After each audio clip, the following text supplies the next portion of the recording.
বেকাৰ যুৱক শ্ৰী জিতেন নাগাৰীয়া নামৰ ল'ৰাটো আছিলে। আমাৰ কৰ্মসূত্ৰে গৈছিলে তামিলনাডু।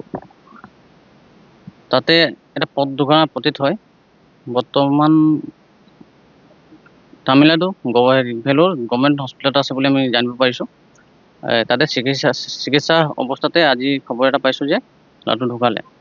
আমি অসম চৰকাৰ তথা আমাৰ যোৰহাট প্ৰশাসন আৰু মৰিয়নি প্ৰশাসনক এটাই আমি অনুৰোধ জনাওঁ যে আমাৰ ল'ৰাটোক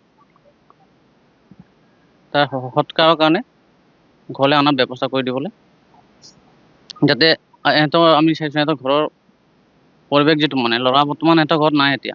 দুটা ল'ৰা আছিলে, দুটা বাহিৰতে আছে। মা বাপেক এইটো অৱস্থাত নাই যে ল'ৰাটোক নিজে গৈ পেলাই আনিব। আমি চৰকাৰক এটাই অনুৰোধ জনাইছোঁ আৰু প্ৰশাসনক কিবা প্ৰকাৰে ল'ৰাটোক আমাৰ ঘৰলৈ অনাৰ ব্যৱস্থা কৰি দিয়ক, ইমানেই। যিকোনো খবৰৰ বাবে যোগাযোগ কৰক আমাৰ এই নম্বৰত 9181 307 221।